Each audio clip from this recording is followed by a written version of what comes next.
சற்று முன்னர் கிடைத்திருக்கும் புதிய செய்தியை நாம் பார்த்து கொண்டிருக்கிறோம். தமிழ்நாடு அரசாணையில் பல தகவல்கள் தற்பொழுது வெளியிடப்பட்டிருக்கிறது.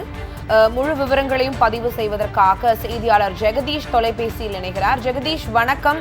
தமிழ்நாடு முழுவதும் 14 புறவழிச்சாலைகள் அமைக்க ரூபாய் 1713 கோடி நிதி ஒதுக்கீடு செய்வது உள்ளிட்ட பல அறிவிப்புகள் வெளியிடப்பட்டிருக்கிறது. கூடுதல் தகவல் சொல்லுங்க. தமிழ்நாடு முழுவதும் 14 புறவழிச்சாலைகள் அமைக்க 1713 கோடி ரூபாய் ஒதுக்கீடு செய்யப்பட்டுள்ளது. அது மட்டும் இல்லாமல் தமிழ்நாடு முழுவதும் சாலைகள் மற்றும் மேம்பால பணிகளை மேற்கொள்ள 7500 கோடி ஒதுக்கீடு செய்யப்பட்ட அரசாணை வெளியிடப்பட்டுள்ளது.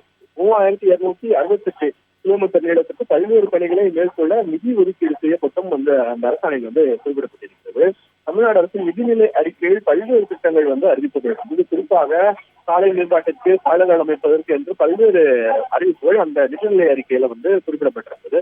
நிதிநிலை அறிக்கையில் குறிப்பிடப்பட்டிருந்த பல்வேறு அம்சங்களை குறிப்பிடக்கூடிய வகையில் தான் தற்போது இந்த அறிவிப்புகள் வெளியிடப்பட்டு குறிப்பாக மிக முக்கியத்துவம் வாய்ந்த ஒன்றாக கருதப்படுவது தமிழ்நாடு முழுவதும் சாலைகளை மேம்படுத்தும் பணிகளை மேற்கொள்வதற்காக 7500 கோடி ஒதுக்கீடு செய்யப்பட்டும் அதே போல அந்த 3268 கிலோமீட்டர் நீளத்திற்கு பல்வேறு பணிகளை மேற்கொள்வதற்கும் இந்த நிதிகள் ஒதுக்கப்பட்டு அரசாணை வெளியிடப்பட்டிருக்கிறது. இதில் 14 புறவழி சாலைகள்ல 1713 கோடி ரூபாய் செலவுல பணிகள் மேற்கொள்வதற்காகவும் இந்த நிதிகள் ஒதுக்கப்பட்டு அரசாணை வெளியிடப்பட்டுள்ளது.